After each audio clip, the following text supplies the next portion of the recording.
What's crackalacking? It's your boy Broshmo, just in case you did not know so. And we're back again, once again, with my top 100 prospects, well, in the 2021 NFL draft class. It's my big board. And if you're a Bro Scout tier member, you get my top 300 in this draft class. It's the best way to support the channel, but any and all support is much appreciated, much obliged. So go ahead and become a bro and subscribe. Leave that thumbs up if you enjoy the content. And let me know who are some of your top prospects in this class. What's your big board look like? And yeah, just enjoying the nice football discourse we got going on in the comment section.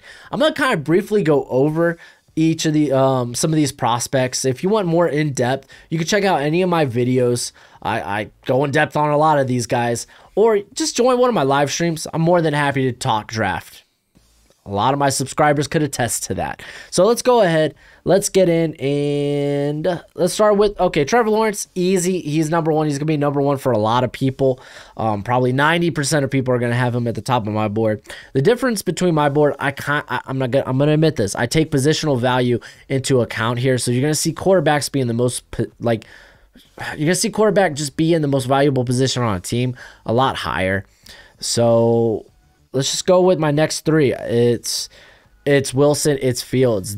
I think all three of these guys have a great shot at being elite quarterbacks in this league. So that's why I got them high. Like, some people, they're gonna poo-poo Justin Fields. What I would tell them, because a lot of people, they'll be like, well, some people, they're like, oh, Ohio State, you know, Ohio State quarterbacks never work out. And it's like, scout the helmet, or scout the player, not the helmet. You know, there are like some cases where it's like, okay, yeah, maybe the scheme that Ohio State typically runs, it doesn't really translate for NFL prospects, which that's actually not the case for Ohio State. But you can make that comparison. It's like, well, because this team, they run this scheme, it doesn't really translate to the NFL. But that's not really the case for Ohio State, because a lot of people will be like, well, Dwayne Haskins, look at what happened with him. They are not the same quarterback. They are not the same quarterback. Fields, like, what, over 70% of his yards this year, his passing yards, were air yards. Air yards. Unlike Haskins, where a majority of his passing yards came after the catch. He was dumping it off. His average depth of target was, I think, about 4 or 5 yards shorter than Fields. Fields takes shots. It's not his receivers, his ball carriers doing the work for him, carrying the load. That's the big difference.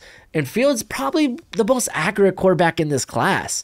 Like, no one really touches him on passes of 10 yards or more. Like, this dude, and he's got quality arm talent. He's got some zip. The questions arise with the decision making, at least this year, and because we didn't have those questions in 2019. It was this year. Keep in mind, these guys, where I would give him the benefit of the doubt with, they didn't have the full off season for most of the months before the season. They didn't know if they were even going to play. They had a lot of cancellations, so they never got on a rhythm or any momentum going. So that's not really an excuse. That's just the case of the matter. It could be a reason why, you know. But I like Fields a lot. I don't think I need to defend him that hard. But yeah, some people hate him, but yeah, is what it is. Agree to disagree. Let's go ahead. Let's just jump to my top, the rest of my top 10 here. Kyle Pitts is 4. I think he's the best non-quarterback prospect in this class. Some people are like, he's just a tight end. Then you're seeing him wrong. If you see him just as a tight end, then you're vastly incorrect. I think he could be, if you wanted to be a receiver, he'd be the top receiver in this class. I think you can make a case for that. He is a very good prospect. You can line him up outside. You can line him up in the slot and in line. Like, he's phenomenal. Jamar Chase, without a shout out, in my opinion, is the top receiver in this class. I think he just does things better than Waddle and Smith, where you can make a case that Smith's a better route runner, but they have a very similar game in terms of their physicality. They both like to be physical at the catch point. They both are very physical off the line of scrimmage. It's just with Chase, he's 30 pounds heavier. You're not going to have to worry about that in the NFL like you will with Smith. Sewell, I love him. Some people are like, oh, his arms are just short as Slater, what makes him higher than Slater? He's like 30 pounds heavier with great movement skills. There you go. Then again, I have Trey Lance here, quarterback value. I think he could develop quite well. Like both his pro days, he actually looked quite impressive. I do think this is a guy that could have a very similar Josh Allen type of like learning curve. Not necessarily the same prospect, but I think you could see the same type of development. Maybe in year 3, you see this big leap in development. With Allen, it was like steady. Like he was pretty good his rookie year. He was slightly better in year 2. You still kind of was like, okay, is he could he be a top 10 quarterback in the league? And then bam, he became a top 10 quarterback in the league. So I think you could see a similar, I guess, career arch for Trey Lance. Smith and Waddle, like I have them back to back. It's really tough. I like Waddle a lot, and I think there is a case to be made that Waddle is a better prospect than Smith. For me, it's like whoever you like more, go with. They both do some different things, so yeah. Micah Parsons, got to include a defender somewhere, right?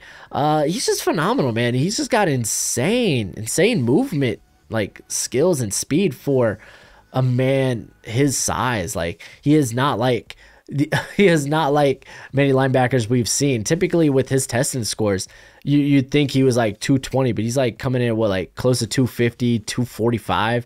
So yeah, I love Parsons, man. You might worry about the maturity issue, the character red flags, but when checking into it, like for me, it's not that big. It's not a concern for me. So I haven't seen anything that proves it to me. So you may have a different opinion, and you're allowed to have that opinion. They're opinions. Then let's go ahead to the next few guys here.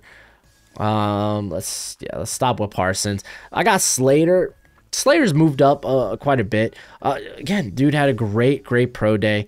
It was a shame he opted out of 2020, but you could really say based on his 2019 tape, he didn't need 2020, and I'm just glad because when I said he could be a dark horse early in 2020, that he could be a dark horse candidate, and I thought him opting out would have like hurt his chances at that. But no, man, a lot of people have gone behind him, and I'm happy about that. Surtain and Horn, I got very close to each other. For me, Surtain is the top corner in this class. He has 3 years of elite production, proven ball skills. For me, Horn doesn't have those proven ball skills. Like all his ball skill plays, all his ball skills came in one game against, I think it was Auburn. He had 2 picks, 5 pass breakups. Outside of that, he wasn't doing much. He is your classic press man corner, and I kind of question how he would do outside of that because I don't think he's that good of his own corner. Not like a big knock. I don't think he's nearly like, if we're talking about top in this class, I don't think he's near the top as far as his own corner is. But as an impressed man, like heavy scheme, guy's gonna be good. Christian Daryson, again, athletic profile, phenomenal for a tackle, and the grading's there for him over the last 3 years. Christian Barrimore, a lot of people I think disrespect Barrimore, man. The guy has been just flat out, like in 2019, a rotation role was dominant. He had like a 26% pressure rate and then a 24% win rate, or maybe those were like vice versa. But either or, like those are both great percentages. He had the most pressures and he had the highest win rate of any interior player this past season. Great athletic upside, man. Like easily in a weak interior class, he's easily above the rest. I love JOK, by the way. JOK is phenomenal.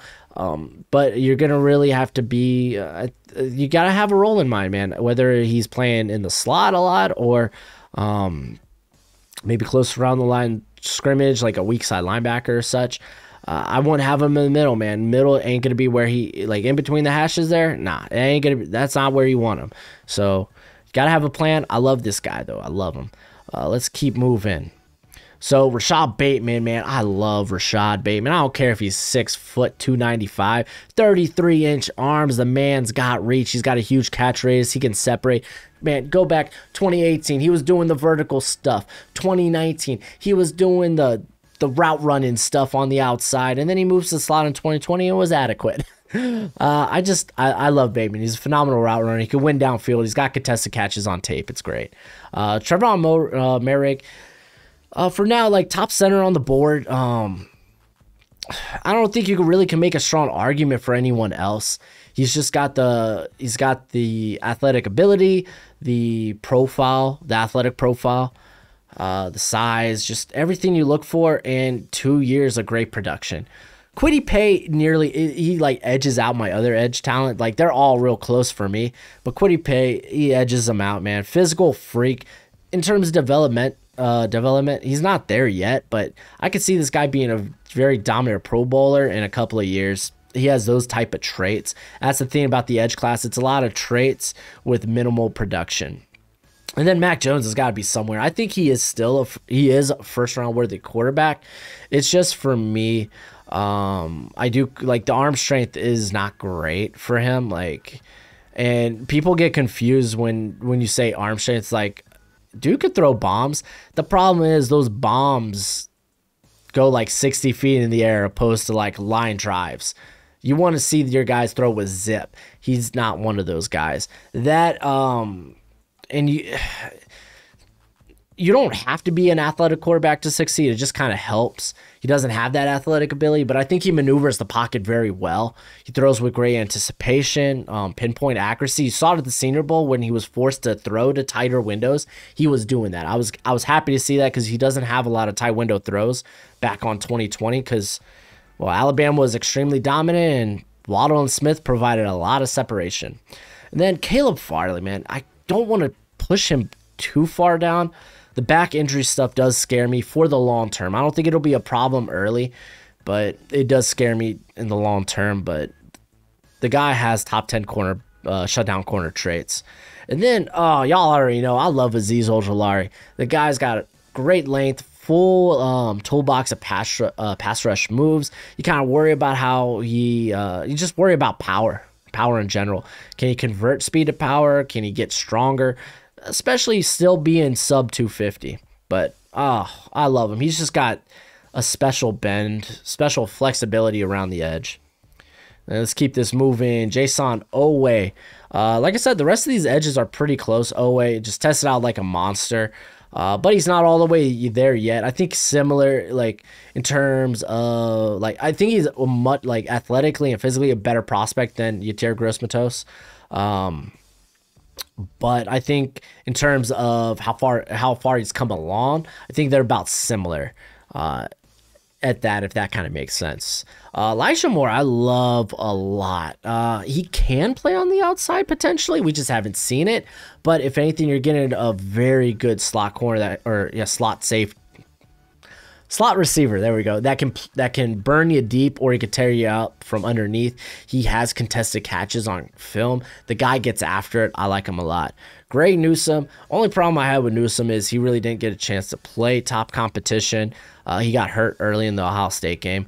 But you love him athletically. He doesn't have hardly any press snaps on film, but with his length and his build, you think he can do that. It's just we haven't seen it.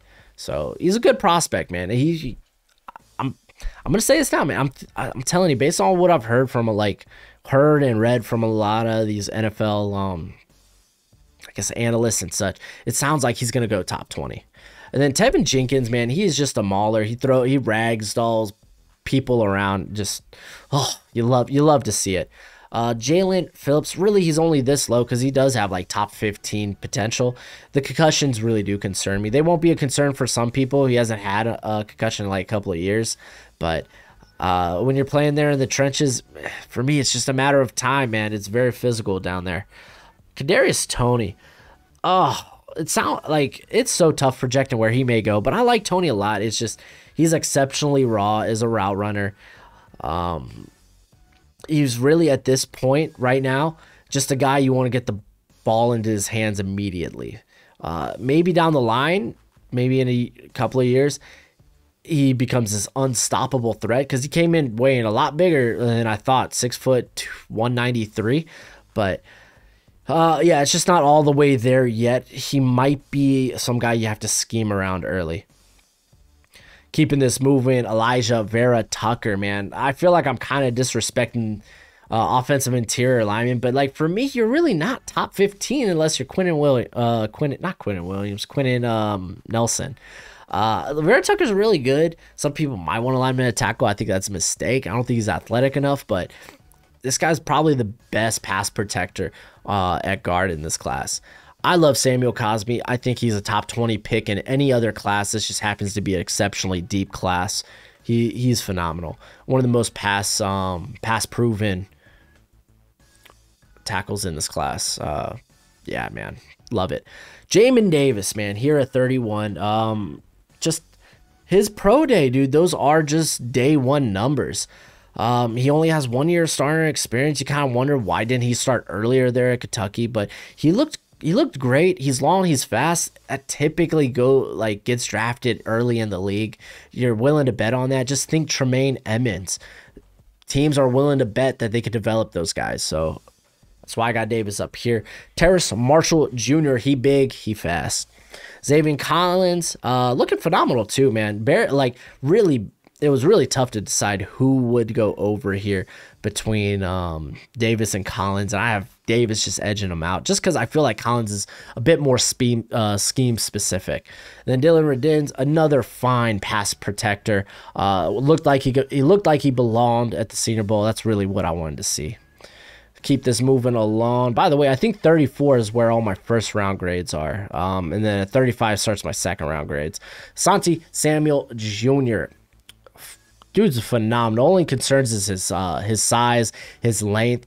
Just typically guys with 30-inch arms, they don't play on the outside in the NFL.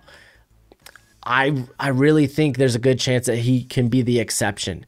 I just don't want him playing press in the NFL.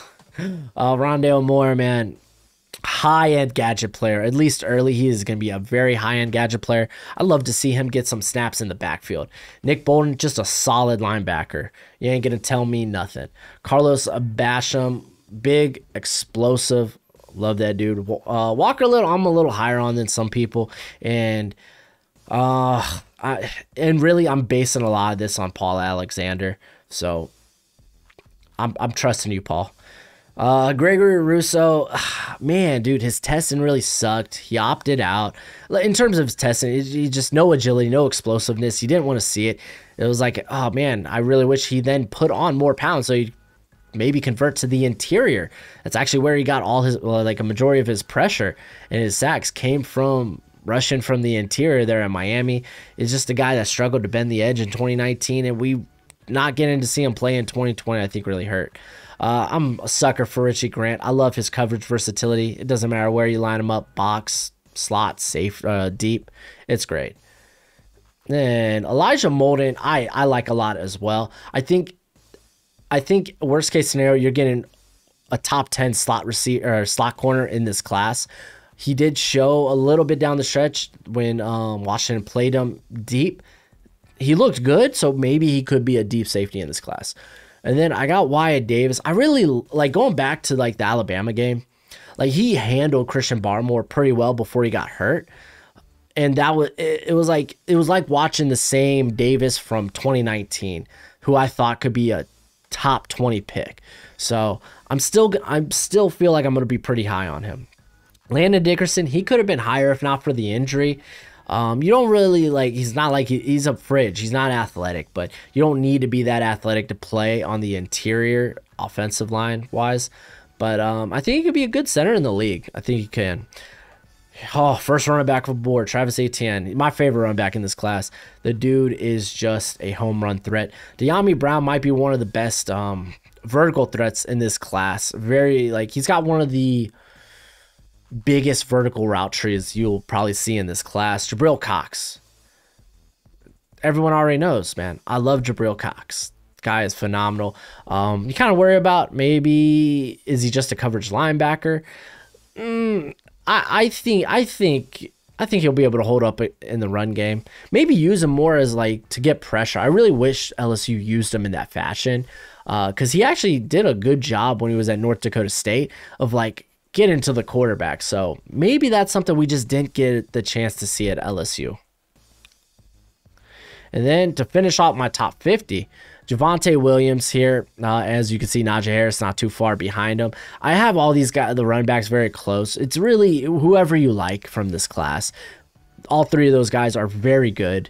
But yeah, where did I have ETN? Like 40, yeah, 45 to 50. Whoever you like, whoever's your cup of tea, take them. But yeah, Javon Holland, he kind of like this, kind of similar to Elijah Molden, except for he's got better size. But I'm just kind of curious about his physicality. How will he be able to hold up around the line? Probably ends up being a deep safety in the NFL. So let's go to the remainder of my top 100.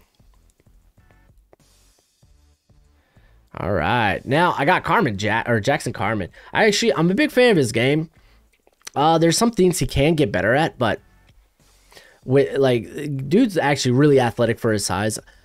I would take a second round chance on this cat. Worst case scenario, you might have a really quality guard. Jamar Johnson didn't test out nearly as well as I thought he would at his pro day. But from the tape we saw from him, granted, this is like 400 snaps this year and then like 300 the year before. Like, dude's a ball hawk. Peyton Turner, I love his versatility. He can pop to the inside, be a successful pass rusher. I love that. I really see maybe he could be a 3-4 end. I think he's really like, he's not scheme specific. So Aleem McNeil, man, I love Aleem McNeil. He may not have pass rush moves yet, but he got to the passer a lot over the last 2 seasons. I was mentioning, I think this was against Virginia. Here, let me check. Aleem McNeil interception. I think it was against Virginia. Yeah, it was against Virginia. So he was guarded by 3 guys. Literally, he was triple man, batted the ball down, picked it off, ran it for a touchdown. Dude's super athletic for his size, and he's shedded some weight too. For the build up to the draft, man. I love this cat. Creed Humphrey. A lot of people I like him better at guard personally. But yeah, he's a quality prospect and he's tested out great.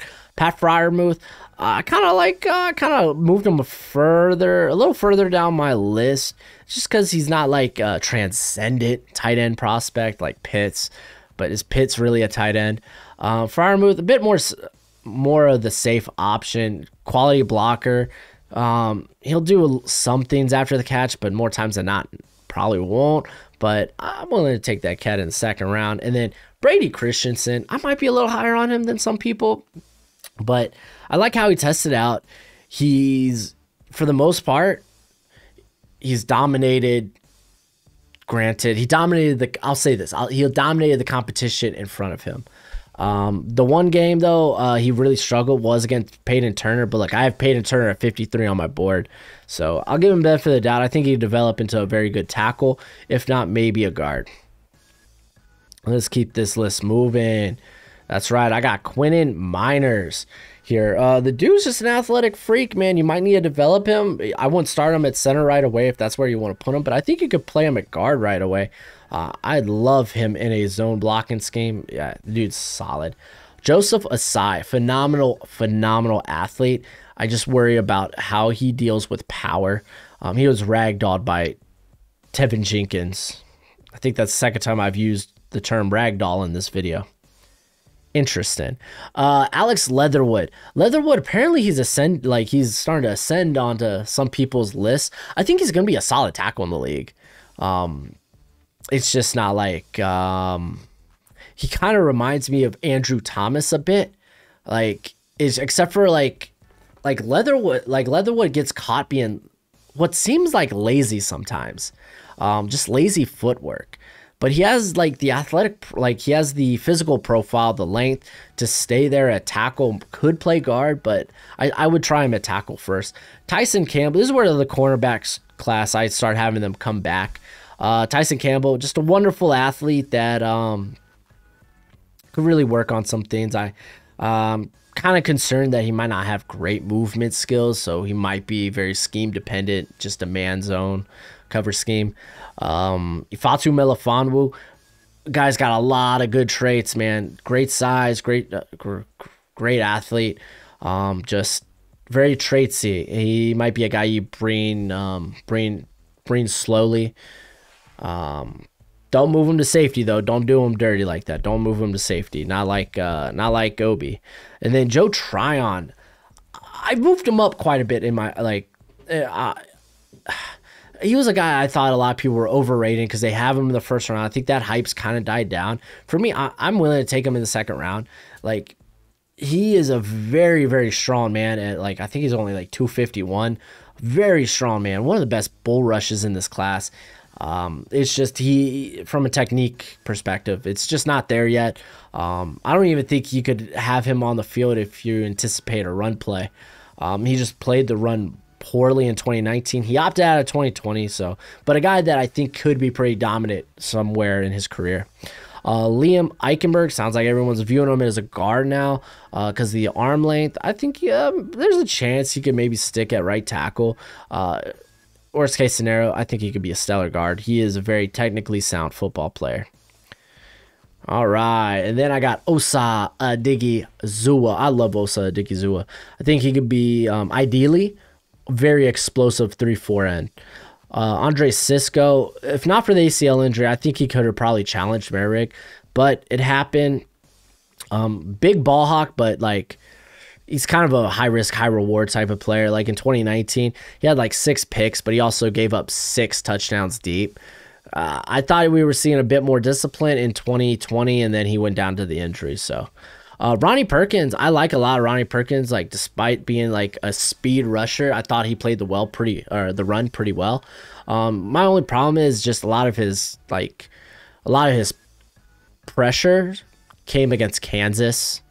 A lot of people, I mentioned this whenever I talk about Perkins, a lot of people will point to one rep he had against Tevin Jenkins, but yeah, for me, it's more bothering that a lot of his, like a third of his pressures, and 2/3 of his sacks, I think, or half of his sacks, one of the two, came against Kansas. He had like 2 sacks and 11 pressures that game. But yeah, Davis Mills, again, quarterback inflation. Wherever you have him on your rankings, you move him up like 20 spots. So Davis Mills, I got him here. Just 10 starts to his name, but he has like the prototypical quarterback look, the size, the arm strength. A man that like he throws with good zip at all levels. Like keep in mind, the guy, former 5-star recruit, so might be something there. Eric Stokes, he is fast. He is fast. That doesn't surprise me. I just worry about the ball skills. I don't think they're necessarily there yet. Rashad Weaver, I love a lot, but I think he's going to be a good football player. A lot of what he does translates well to the NFL. It's not a skill set that gets you drafted highly. Ardarius Washington, probably higher on my list than a lot of other people's. It's unfortunate. He's just small, man. He's small, and he's actually coming off a down year in 2020. And then I got Kendrick Green. Big fan. Probably ideal zone blocking scheme. Sounds like a lot of the NFL views him as a center. He could probably play guard as well. Tay Gowan had to opt out of 2020, unfortunately. And I say had. That it really wasn't optional, unfortunately. But what we saw in 2019, very coverage versatile. But he's got the athletic or the physical and athletic profile to be a press man corner. We just haven't seen a lot of it there at Central Florida in 2019. So I'm willing to bet, man, this guy, he's got some deadly closing speed and good movement skills. And then Levi Uzorike, I kind of feel like he's kind of plateaued in terms of his development, just because where he played there at Washington, they had him playing the zero tech. You're not going to see that. He's not going to play that in the NFL. So he might be a guy that takes a few years to develop. I love Josh Palmer. He came out. He had one of the highest win rates at the Senior Bowl. He suffered from bad quarterback syndrome all his years there at Tennessee. Watch this guy, man. I think he can be a low-key, he's a sleeper in this class. Kelvin Joseph, I'm not as high on him as probably most people, just because he's very inconsistent. Everyone points to the Alabama game. He was shut down. He shut down Alabama. Why couldn't he shut down Ole Miss or Vandy? I think that's a good question. He's a bit inconsistent, and a lot of people see him as a potential press man corner, but didn't play a lot of press man snaps. That was just the case. So, but he was pretty quality in zone. But again, bit of a roller coaster last season, but I think he's got good potential. Milton Williams, just stupid explosive from the interior. Stupid explosive. He had probably one of the best defensive interior pro days ever, too. Like, go check that out. Tommy Tremble, I really like as this H back. Like how Juice check type of player. I think if you get him on the right team, could kind of be a stud. Phenomenal run blocker. Keep this party moving. Jamie Newman. I'm much higher on Jamie Newman than anyone else. I'm willing to say that. I get it. He's not great between the hashes. He makes a lot of stupid throws there, but what really endears me to him is he is a very accurate deep ball thrower. Very accurate. He will need a little time to be developed, but I think he's got a huge upside. Kyle Trask is a pretty solid quarterback in this class as well. Trey Brown, what hurts him is his size, but he has a lot of press snaps at Oklahoma. He was tested a lot there at Oklahoma and did well. Tylan Wallace, man, a lot of people will give him crap about short arms, but I think he's a guy that can execute well in the slot and on the outside. He was literally a highlight reel downfield and at the contested catch, so I think he'll be fine at the next level. Aaron Robinson, phenomenal slot corner. Again, same thing I kind of talked with Santi Samuel. He's got 30-inch arms. I don't think that's going to work out on the outside for him. I just have more faith in Santi Samuel than I do Aaron Robinson, but I think you're going to get a phenomenal slot corner here. Jalen Mayfield, man, if you're not new to the channel, then y'all already know how I feel about Jalen Mayfield. I'm not high on him. I'll just say that. Marvin Wilson, he had the down year, but I still think there's a good football player there. Maybe not a 3-down football player, but I think there's a good football player there. Very powerful. And then we moving on to Jalen Darden, dude. If you haven't seen some Jalen Darden highlights, go check it out. At his size, never be a contested catcher, never. But he's a scary, vertical slot threat. Yeah, I think there's a good chance he falls into day 3 just because he's small and he comes from North Texas. That's simple. Trey Smith, man. It sounds like everything tested out good medically with him. I still think he's a guard in a very specific schemes, but I think he could succeed very well.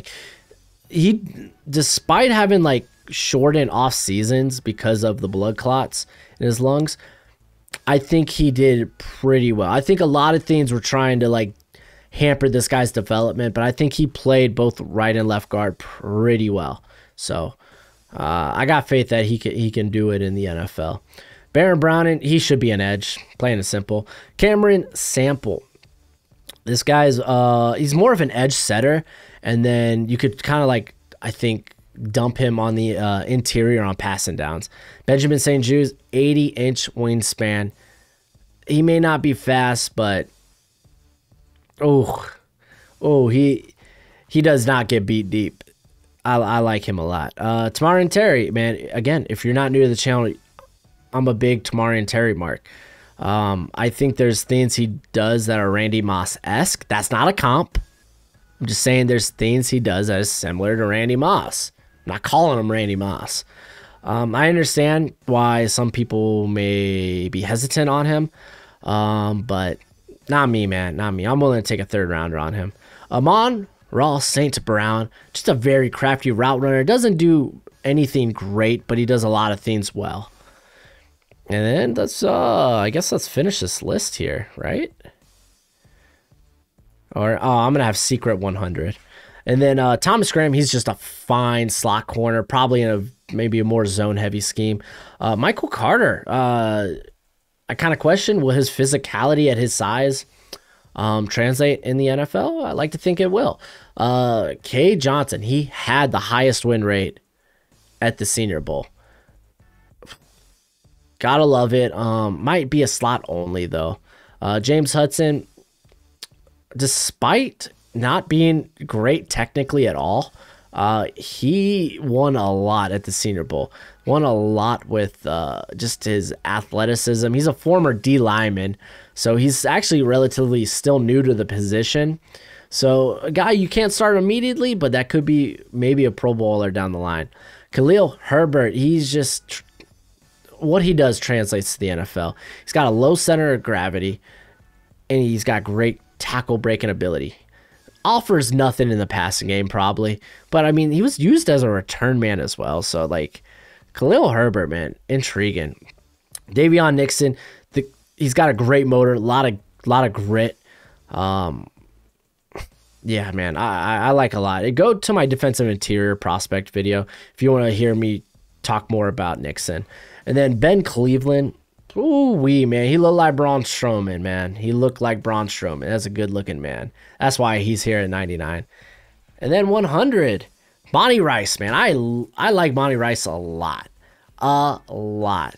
I think in terms of him as a processor, it's not there yet. He was kind of used kind of weirdly at Georgia, but I think he's athletic enough to really find a certain spot in this league. But that's it for the video, unless of course you're a Bro Scout tier member, then hang out with me. But until next time, you be easy, my friends. Later.